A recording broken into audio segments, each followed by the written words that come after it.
J'ai bien chaud là. Ohayo gozaimasu, minasan. Bonjour à tous et bienvenue dans cette nouvelle vidéo. Aujourd'hui, je vais vous raconter 3 témoignages effrayants que des gens ont vécu. Vous connaissez le concept, on va pas perdre plus de temps, je vais directement vous raconter tout ça. On est parti, générique.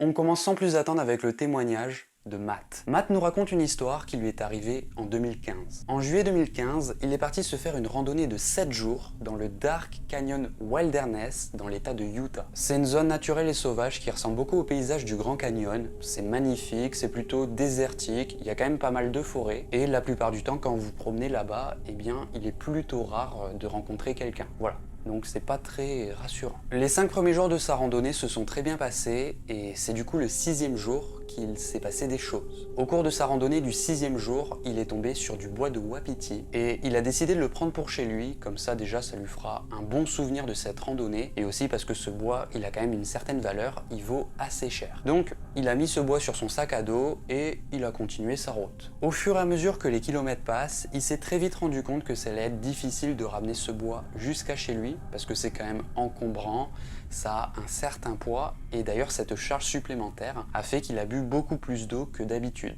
Et du coup, il a vidé toute sa bouteille. En plus de ça, sa hanche, elle commence à devenir douloureuse. Donc il s'est dit qu'il allait faire une pause un petit peu plus tôt que prévu. Et par la même occasion, il va essayer de trouver un endroit pour récupérer de l'eau. Donc il a continué de marcher pendant un certain temps. Et à un moment donné, il est tombé sur un ruisseau desséché. Il restait quand même un petit peu d'eau, mais c'était de l'eau sale. Il s'est dit qu'il allait faire une pause ici. Il va filtrer cette eau, il va la faire bouillir pour la boire.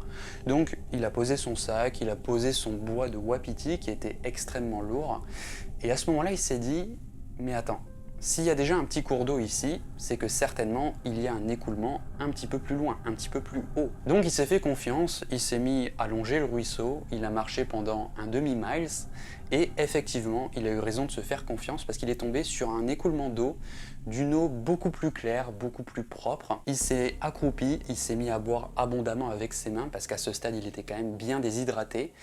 Et c'est à ce moment-là qu'il s'est rendu compte qu'il avait oublié sa bouteille d'eau. Bon, il n'a pas été très malin sur ce coup-là, il a un petit peu les boules parce qu'il vient quand même de marcher un demi-mile, donc il y a quand même une petite trotte. Mais de toute façon, il n'a pas le choix, il a vraiment besoin de cette eau pour finir sa randonnée parce qu'il lui reste encore pas mal de kilomètres à parcourir. Donc il est retourné là où il a laissé toutes ses affaires, il a attrapé sa bouteille d'eau et c'est à partir de ce moment-là que les choses sont devenues très bizarre. En marchant pour retourner à cet écoulement d'eau, il a commencé à se sentir mal à l'aise. Il s'est senti comme s'il était observé. Chaque bruit qu'il entendait autour de lui faisait peur, ce qui est plutôt bizarre parce qu'habituellement il est plutôt serein dans la nature, il est plutôt à l'aise. Mais là il ne sait pas pourquoi, mais il se sent vraiment vulnérable. Il n'a pas arrêté de regarder autour de lui pour voir s'il n'y avait pas quelqu'un, mais il n'a rien vu de spécial, donc il a continué de marcher. Et à un moment donné, ce sentiment de terreur est devenu si important qu'il a carrément attrapé un bâton pour se défendre au cas où. Il a quand même fini par arriver à cet écoulement d'eau, il a rempli sa bouteille tout en regardant derrière lui. Il s'est mis à rire de lui-même, il s'est dit qu'il était devenu complètement parano. Une fois qu'il a rempli sa bouteille, il est revenu sur ses pas et c'est à ce moment-là qu'il a vu une empreinte. Mais c'était pas n'importe quelle empreinte, c'était l'empreinte d'un puma. Matt a senti son cœur tomber, il s'est mis à regarder tout autour de lui en panique. Il a eu peur à ce moment-là que le puma se jette d'un seul coup sur lui et qu'il se met à le dévorer vivant. Il comprend maintenant pourquoi il ne se sentait pas à l'aise depuis tout à l'heure. C'est en fait son instinct qui lui disait « Mec, fais gaffe ». Il avait toujours son bâton pour se défendre au cas où. Il ne s'est pas mis à courir en panique, parce qu'il sait clairement que c'est à ce moment-là que l'animal aurait pu passer à l'action. Et donc il s'est mis à accélérer le pas, tout en restant sur ses gardes, tout en regardant autour de lui, en se retournant parfois. Et il a fini par arriver à son sac, sain et sauf. En retournant à son sac, son regard s'est posé sur le bois de wapiti, et c'est à ce moment-là qu'il a compris en fait. Parce que depuis tout à l'heure, il marche dans la nature avec du bois de wapiti sur son sac. Et donc certainement qu'il y a un puma qu'il a repéré au loin et qui s'est mis à le traquer dans la nature. Donc il a laissé ce bois de wapiti là où il était, il a attrapé son sac et il a continué sa randonnée. Et le reste de sa randonnée s'est déroulé sans incident. Et c'est du coup la fin de cette histoire. J'avais envie de vous raconter cette histoire parce qu'elle sort vraiment de l'ordinaire, elle est complètement différente de toutes les histoires que j'ai déjà racontées, et encore une fois un témoignage qui montre que l'instinct avait raison, parce qu'il y avait bien quelque chose qui l'observait et qui n'arrêtait pas de le traquer dans la nature. J'ai trouvé ça plutôt effrayant, bien sûr si vous mettez encore une fois à la place de la personne, l'histoire est effrayante, sinon bien sûr ça fait pas vraiment peur. Voilà, donc j'espère que ça vous a plu, et sur ce on passe direct à l'histoire suivante.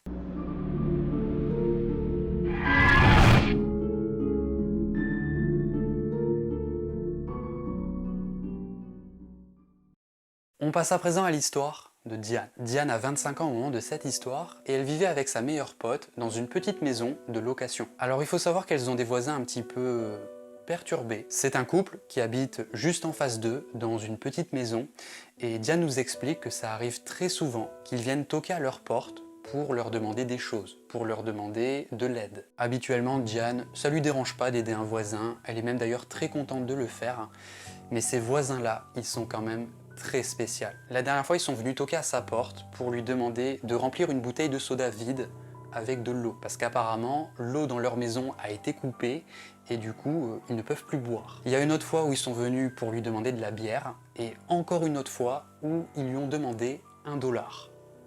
C'est comme si tu allais toquer à la porte de ton voisin et tu lui demandais « Hey voisin, t'aurais pas €1 ?» Ça se fait pas. Donc voilà, leurs voisins viennent constamment toquer à leur porte pour leur demander des choses.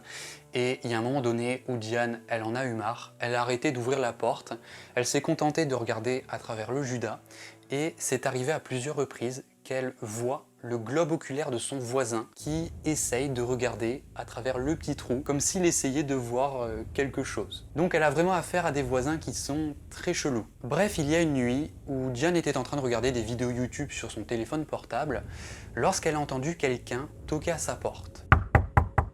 Diane a levé les yeux au ciel, elle sait exactement qui est en train de toquer à sa porte à 23 h du soir. C'est son voisin chelou. Donc, comme d'habitude, elle s'est levée, elle est allée voir à travers le Judas, et effectivement, elle voit que c'est lui, c'est son voisin. D'habitude, elle lui ouvre pas la porte, voilà, elle a arrêté de lui ouvrir parce qu'elle en a vraiment marre, mais cette fois-ci, il avait l'air en détresse, il avait l'air un petit peu stressé. Donc, Diane lui a ouvert la porte et son voisin lui a demandé « Je me demandais si tu voulais bien filmer mes fiançailles. J'ai acheté une bague pour ma copine et c'est pour ça que je voudrais que tu me suives dans mon jardin pour nous filmer, si ça te dérange pas. » Diane était un petit peu perplexe, mais en même temps elle était curieuse, elle avait vraiment envie de voir ça. Donc elle lui a dit « Well, congratulations! Félicitations voisin, je suis trop contente pour toi.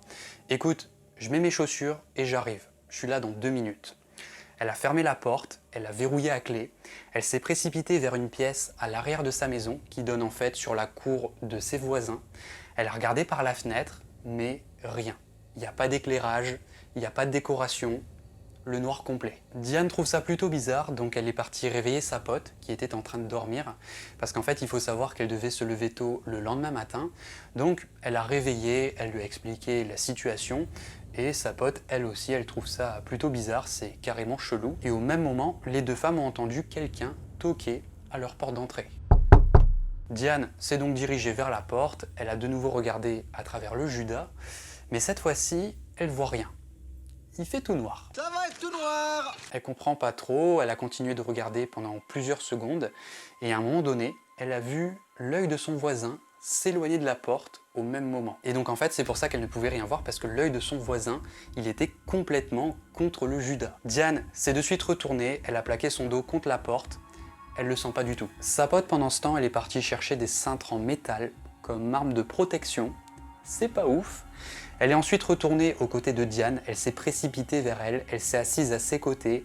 De la même manière, elle a plaqué son dos contre la porte et elles étaient un petit peu paniquées, elles étaient en stress. Elles ont attendu jusqu'à temps que leur voisin soit bien parti. Elles ont attendu pendant plusieurs minutes et à un moment donné, Diane s'est levée, elle a regardé de nouveau à travers le Judas, mais cette fois-ci, son voisin n'est plus là, il est parti. Bon. Elles savent pas du tout si elles sont en train de réagir de manière excessive ou s'il est vraiment en train de se passer quelque chose. Donc elles avaient envie d'en avoir le cœur net et du coup elles ont décidé d'aller jeter un œil en mode ninja.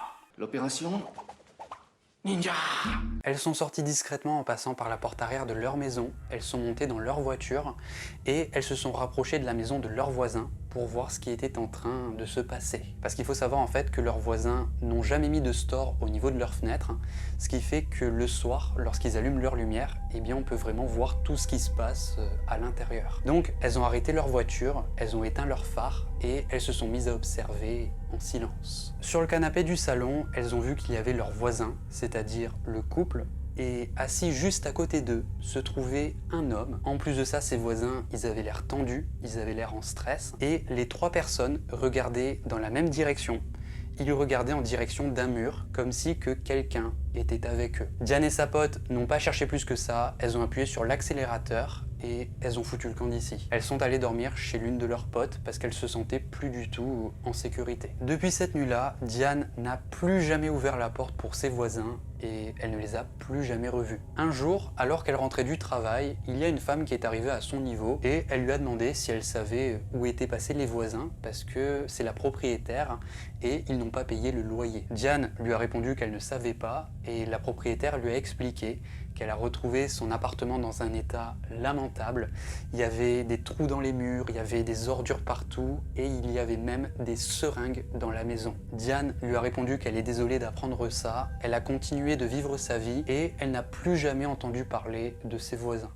Et c'est du coup la fin de cette histoire. Au final, on ne sait pas exactement ce qui s'est passé. Peut-être qu'en fin de compte, il ne s'est rien passé du tout. Et ce que les deux filles ont vu, c'était tout simplement un couple avec un ami à eux qui était en train de regarder la télévision. Peut-être qu'ils regardaient un film d'horreur et c'est pour ça qu'ils étaient un petit peu stressés. On ne sait pas trop. Mais j'ai quand même une théorie parce qu'à la fin, la propriétaire lui a dit qu'elle avait retrouvé plusieurs seringues dans la maison.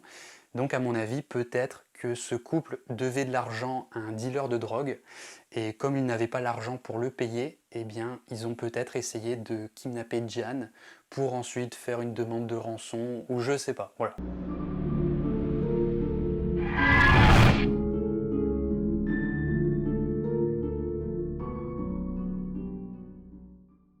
On passe du coup à l'histoire de Louis, qui nous raconte une histoire qui lui est arrivée en 2011, et à cette époque, il vivait en Écosse. Pour comprendre un peu mieux son histoire, il nous explique que dans son pays, on a le droit de se promener un petit peu partout. Par exemple, si vous voyez une colline et que vous avez envie de vous y promener, eh bien, vous avez le droit, à condition que vous laissez cet endroit de la même manière dont vous l'avez trouvé. Voilà, en gros, il faut être respectueux et non destructeur de l'environnement. Parce que vous le savez très certainement, mais l'Écosse, c'est un pays qui est très vaste, c'est un pays qui regorge de nombreuses vallées, donc j'imagine que c'est pour ça que ce pays a mis en place cette règle pour se sentir un petit peu plus libre. Bref, Louis nous explique que ça arrive assez souvent que pendant l'année, il part camper avec ses parents et un groupe d'amis à eux. Ils vont toujours au même endroit, ils vont à une plage qui est éloignée de toute l'activité touristique, mais ils sont pas complètement seuls pour autant. À chaque fois, il y a des campeurs avec des enfants, donc on est sur une plage qui est plutôt de l'ordre familial. Il faut savoir également que Louis et sa famille ont un chien qui s'appelle Parmesan. Normalement, il est plutôt gentil avec les gens en général, mais il faut pas le menacer. Bref, on est en 2011, Louis et sa famille se sont mis en route pour se rendre sur cette fameuse plage sur laquelle ils vont chaque année, mais malheureusement cette fois-ci leurs amis n'ont pas pu venir, donc il y avait seulement Louis,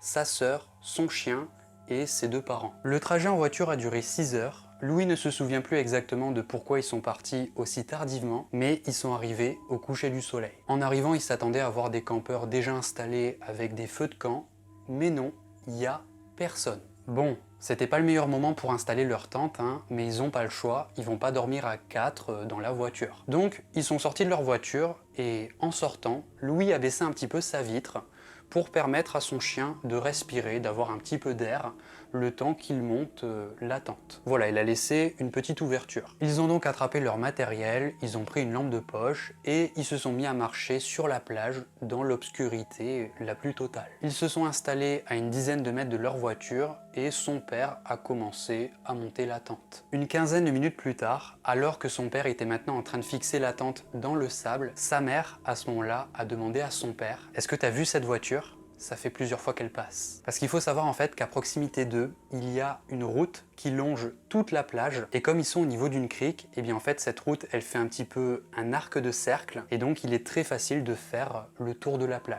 Et donc en fait la mère de Louis à ce moment-là, elle a vu une voiture qui n'arrêtait pas de faire le tour et donc elle a trouvé ça un petit peu suspect. Son père, lorsqu'il a entendu ça, il a tout simplement haussé les épaules, il ne s'est pas inquiété et il a continué de monter la tente. Sauf que seulement quelques minutes plus tard, la même voiture s'est garée juste à côté de la leur et un homme en est sorti. L'homme a commencé à marcher dans leur direction et avec le peu de luminosité qu'ils avaient, la seule chose qu'ils pouvaient voir, c'était une silhouette qui était en train de se diriger vers eux et cette silhouette bougeait de façon plutôt bizarre, comme si le mec était complètement ivre. Lorsque l'homme est entré dans la portée de leur lampe de poche, ils ont vu que dans sa main, il avait un couteau. Dès l'instant où son père il a vu ça, il a de suite attrapé le maillet de camping, c'est-à-dire le petit marteau, et il a mis sa famille derrière lui. L'homme leur a crié sauvagement qu'ils n'ont pas le droit de camper ici, et le père de Louis lui a répondu discrètement « Ok, c'est bon. » On s'en va. Mais malheureusement, ça n'a pas fonctionné. L'homme a continué de se rapprocher d'eux avec son couteau. Son père, à ce moment-là, il s'est mis à lui crier dessus. Il lui a crié qu'il partait. Et l'homme, du coup, il s'est mis à leur hurler dessus en retour. Louis et sa sœur étaient complètement terrifiés. Ils ont fondu en larmes. En fait, Louis, à ce moment-là, il était persuadé que son père et cet homme allaient se battre. Et selon lui, son père avait très peu de chances de gagner. Et donc, en fait, il s'est dit que son père, il allait se faire tuer et que juste après, cet homme, il allait s'en prendre à eux. L'homme a continué de se rapprocher d'eux, mais au même moment, leur chien parmesan a bondi sur cet homme, il lui a croqué le bras avec le couteau et il est resté accroché à son bras, il le mordait avec férocité. L'homme a hurlé de douleur, il a lâché son couteau, il est tombé sur le sol, il s'est débattu, il a donné des coups et il a finalement réussi à le faire descendre. Il a ensuite rattrapé son couteau et il s'est mis à courir vers sa voiture. Parmesan ne l'a pas poursuivi, il est resté avec eux et Louis et sa famille étaient complètement choqués par ce qui vient de se passer. L'homme est monté dans sa voiture et il a foutu le camp d'ici. Louis et sa famille se sont dépêchés de rassembler toutes leurs affaires, ils sont remontés dans leur voiture et en montant dans la voiture, Louis s'est aperçu que sa fenêtre était beaucoup plus basse que tout à l'heure, elle était abaissée et donc c'est à ce moment-là qu'il s'est dit que certainement que son chien, à un moment donné, il a entendu les cris, il a voulu leur venir en aide, donc il a cherché un moyen de sortir de la voiture et il pense qu'il a essayé du coup de pousser avec son museau contre l'ouverture qu'il avait faite et comme c'est une voiture assez ancienne, avec les fameuses poignées pour abaisser les vitres, eh bien la vitre s'est abaissée assez facilement et son chien a pu sortir. En reprenant la route, ils se sont dit qu'ils allaient dormir à l'hôtel, mais ils se sont rendus compte que ça n'allait pas être possible parce qu'ils sont avec leur chien, et donc ils se sont dit qu'ils allaient tout simplement rentrer chez eux, au moins ils se sentiront plus en sécurité. Donc ils se sont dit qu'ils allaient s'arrêter dans la ville la plus proche pour refaire le plein parce qu'ils n'ont presque plus d'essence. En arrivant à la station-service, ils ont eu l'impression qu'elle était fermée parce qu'il y avait un panneau à l'entrée. Donc son père a baissé la vitre, il a essayé de lire le panneau et c'est à ce moment-là qu'ils ont vu dans un coin de la station-service l'homme au couteau qui était assis sur le bord de sa voiture. Il était en train de nettoyer sa plaie remplie de sang avec du papier. Franchement, la coïncidence là, elle est complètement folle. Louis et sa famille, forcément, en voyant ça, ils sont pris de panique, ils ont immédiatement quitté les lieux, ils sont sortis de la station-service et ils se sont dit qu'ils allaient conduire jusqu'à la prochaine ville pour faire le plein et cette ville, elle se trouve à 60 miles. Et ils sont pas sûrs d'avoir assez de carburant pour aller jusqu'à là-bas. 5 minutes après avoir quitté la station-service, ils voient derrière eux les phares d'une voiture qui ressemble fortement aux phares de la voiture de l'homme au couteau. Ils se sont de nouveau mis à stresser comme des malades, ils se sont demandé si c'était vraiment lui. Louis a demandé à ses parents pourquoi est-ce qu'il n'appelle pas la police et sa mère lui a répondu à ce moment-là, soi-disant qu'elle n'a plus de réseau sur son téléphone portable. Mais Louis nous explique qu'il pense que la raison pour laquelle ses parents n'ont pas appelé la police ce jour-là, c'est parce qu'il y avait de l'herbe dans la voiture. Parce qu'à l'époque, en fait, ses parents, ils fumaient beaucoup, ils faisaient pas mal de deals, et donc ils pensent que ce jour-là, il y avait beaucoup d'herbe dans la voiture, et c'est pour ça qu'ils n'ont pas pris le risque d'appeler la police. La voiture derrière eux les a suivis pendant 50 miles, et ensuite elle a bifurqué sur une autre route. Ils se sont de suite sentis rassurés, peut-être qu'au final, il ne s'agissait pas de l'homme au couteau. Ils ont quand même réussi à atteindre la ville suivante pour faire le plein, ils ont eu beaucoup de chance, c'était vraiment très juste, et ils ont ensuite contacté une ligne non urgente de la police où ils ont raconté leur histoire, ils ont raconté ce qui venait de se passer et ils sont ensuite rentrés chez eux. Et c'est du coup la fin de cette histoire. Donc voilà les amis, c'était pour ces 3 histoires. J'avoue que j'ai un petit peu de mal à croire à la dernière, mais je l'ai trouvée effrayante, elle sort un petit peu de l'ordinaire et donc c'est pour ça que j'avais envie de vous la partager. J'espère que ce Thread d'horreur vous a plu, n'oubliez pas de mettre le like et puis on se retrouve pour une prochaine. Allez, ciao!